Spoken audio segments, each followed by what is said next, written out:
Shalom. My name is Chris Shoemaker. That's my English name. And my Hebrew name is Rabbi Yehuda ben Shomer. And my Igbo name, coming from the Hebrew, is Tochokwu, because Tochokwu and Yehuda mean the exact same thing, praise God. And my title in Igbo land is Odum Biara Ani Igbo Noani Biuto. And I greet you, all people in Igbo land, all people watching, Ohoneze Canada, who has asked me to produce this short video giving a synopsis regarding the origins of the Igbo people. So I have a very brief and limited amount of time to do this, so let's get underway. So if we're going to talk about the origins of the Igbo people, we've got to go back to the beginning, all the way back to Noah. It's to be understood scientifically that from Adam all the way till Noah, everybody at that point was born black. How do we know this? Because scientifically it could be no other way. Melanin, which is our skin tone, you have to have an abundance of melanin. You have to have all the melanin there before you can genetically end up having a lack of it. It can't be the other way around. You can't have no melanin and all of a sudden out of nowhere produce melanin. So everybody up to that point was born black. But not according to the canonical scriptures, but according to Apocrypha, pseudepigraphal literature, and rabbinic literature, it's believed that Noah was born an albino. He was born without any skin tone. This really frightened his father and his relatives because nobody up to this point was born that way. But God and other relatives reassured Noah's father that it was okay, that not to worry about that, that he was a special child. So when Noah got married, he married a black woman. He married because everybody else was black. And when he had his 3 sons, it's believed that this genetic albino trait triggered the different skin tones, the different shades of melanin within the human spectrum that we see today. And he had 3 sons, Shem, Ham, and Japheth. Ham, who is believed to be the father of all of the black and African races, he was born like everybody else up to that point. He was born black. You had Shem, who's the father of all the Arab and Jewish people, and he was born brown. And today, Jewish and Arab people can be anything from a deep olive complexion all the way to a red mahogany type color. And I think it's very fascinating and interesting that many Igbos are called red Igbos because their skin tone is red. It has a mahogany color to it. Then you had Japheth, who was born sort of like Noah. He had the least amount of melanin and skin tone, and he was the father of all the white and Asian races that we know today. So from Shem came Jacob, which is the father of the 12 tribes of Israel. Now, Jacob had 2 wives and 2 concubines. His wives, Rachel and Leah, were his cousins. Therefore, they were from Shem. Therefore, they had that middle of the road skin tone. They were that olive brown complexion. Now, we don't know the ethnicity or the race of Zilpah and Bilhah, the handmaids that Jacob also took as wives, but because Laban and his daughters Rachel and Leah and the concubine were living in the land of Canaan, and because Zilpah and Bilhah had this bond-servant type status, this concubine status, we believe that they were probably from Canaan. And all of the Canaanite nations, the 7 Canaanite nations whom Israel came to subdue and take over the land, which is the land of promise, they were from Canaan, and Canaan was from Ham, therefore they were all black. This includes the original Egyptians. They were black. It wasn't until the Hyksos came in later that the genetic makeup and features of the Egyptian people changed, and they're a lighter skin tone as we know them today. So, safely assuming that Bilhah and Zilpah, and we're mostly focusing on Zilpah, because Zilpah was the mother of Gad and Asher, she was a black Canaanite woman, and therefore her offspring, Gad and Asher, had some of her genetic features. Therefore, they would have been more black. Their lips probably would have been broader, as well as their noses. Their hair would have been more wiry, more kinky. They would have looked more like Canaanites, more than Shemites, so to speak. and several of the other tribes. We had Judah and Levi.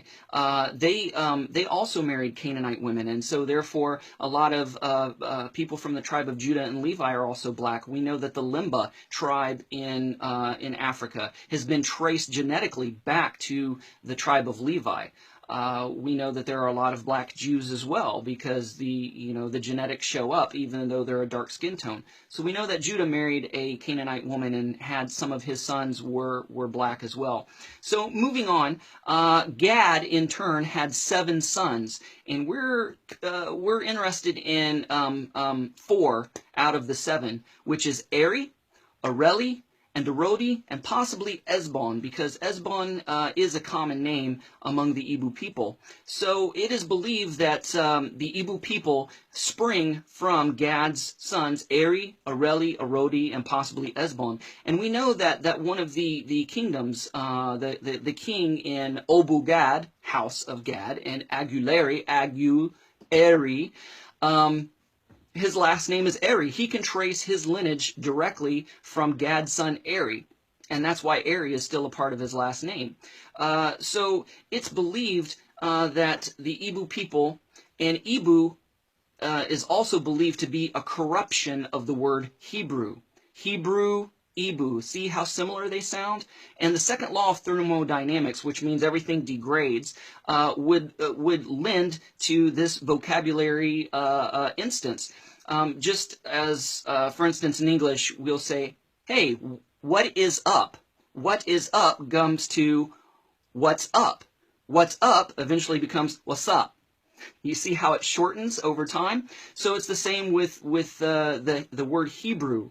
That's what the 10 tribes were considered. They were considered Hebrews. So Gad would have been considered a Hebrew. So the word Hebrew goes to the word Ibu. It's a corruption. Even the one of the first missionaries to Ibu land, which was G.T. Gadsden, an Anglican missionary, he also believed that the word Ibu was a corruption of the word Hebrew. So moving on, we believe that according to Genesis chapter 15, which was a prophecy given to Abraham during the covenant between the parts, he said to, God said to Abraham that there was going to come a point in time where the children of Israel were going to be enslaved and were going to be in bondage. This prophecy was passed down to all of the children throughout the generations. And so when Joseph came along and began to rule, was second in command of Egypt, and he brought his brothers down, and therefore the 12 tribes sprang from there, we know that eventually that these 12 tribes became enslaved by the Egyptians. But some theorize and believe that some of the Israelites at that time, especially Gad's sons Eri, Areli, and Arodi, saw the situation in Egypt decline. They were starting to lose favor among the Egyptians. They were beginning to be more rules and regulations and persecution happening. And they said to themselves, okay, we know that this slavery is about to happen. Since we know prophetically it's going to happen, let's get while the getting's good. So there was a pre-Exodus exodus, so to speak, and it's believed that Eri, Areli, and Arodi, along with other traveling companions, left and made it to what we know today as Nigeria. They crossed the Niger River into Nigeria, settled, and spread out. So that's one theory. There was also another exodus that occurred during the reign of Jeroboam. Some of the 12 tribes didn't like the direction that the Jeroboam kingdom was going into gross idolatry. They knew or had this inkling that they had brothers in Africa, in Nigeria specifically, so some of them left to go there, possibly more Gadites, so that was another wave. There was also the Assyrian captivity. We know that the Israel was split into 2 kingdoms. You had the kingdom of Judah, the southern kingdom, and the northern kingdom, the kingdom of Israel. Judah was taken off into Babylonian captivity and eventually returned, and that's who we recognize as the Jewish people today, made up of Judah and Levi and a part of Benjamin. The 10 tribes, however, was taken off into Assyrian captivity and never returned. They were lost to antiquity, lost to time, and they were scattered all over the world. And so we believe that during this time that more Gadites and more others from other tribes, Judah, Levi, Benjamin, Zebulun, made it to Nigeria to be with their brothers and sisters whom they knew were already there. You also had the destruction of the temple during 70 AD, which precipitated another wave of Jews and Israelites scattering abroad, some going to Nigeria. In James, the book of James 1:1, it says, to the 12 tribes scattered abroad. So up until that point, the Jews knew where their 10 brothers were scattered, because the letter was to the 12 tribes scattered abroad. So they knew that many of their brothers had made it to what we call today Nigeria. And so the letter was for them as well. So you also had the revolt at Masada. According to history, you have been taught that everybody committed suicide. All the Jews and the Israelites that were there, held up in the fortress of Masada, committed suicide. But Josephus says that some escaped, and some sailed off into the direction of what we know as the Americas, and some were believed to make it to Nigeria. You also have the modern diaspora, where people are waking up to their genetic ancestral identity, and a lot of people recognizing they're coming from the lost 10 tribes, and specifically the Igbo are making their way back to Igbo land. So these are some of the ways and some of the reasons how the Igbo people made it to Nigeria. Now, I've never seen this personally with my own eyes, because the time I went to the Ofala festival, the river was high. But I've heard that during the dry season, during the Ofala festival, or the whole reason for the Ofala festival is to commemorate Eri, Areli, and Erodi and their traveling companions crossing the Niger River and settling in Nigeria. I've been told that during the dry season, when the water's low, you can see a 12-stone altar, monument, if you will, commemorating the crossing of Eri, Areli, and Erodi into Nigeria. This stands to biblical reason, because when the tribes crossed the Jordan River, they did the exact same thing. Why? Because they wanted to remember their origins. They wanted to remember who they are, where they came from, so they wouldn't lose their identity or lose who they were. Hopefully this has helped you to understand and open up the origins of the Igbo people. If you're interested in more information, I have 2 specific books. The very first book that I've written is Finding Gad, The Quest for the Lost Tribe of Gad, and this is a little over 100 pages, and it's a brief synopsis of the historical, linguistic, cultural, scientific, archaeological identity of the Igbo people, and how that there's these evidences that link the Igbo people to the lost tribe of Gad. Now, this is the second and most recent book that I've written, called Omanana, As in Israel, So in Igbo Land, Are Igbos Hebrews? This is a more detailed, in-depth account of the cultural, historical, linguistic, archaeological, scientific evidences that link the Igbo people to the lost tribes of Israel, specifically to Gad. These books can be found and purchased at www.hebrewigbo.com.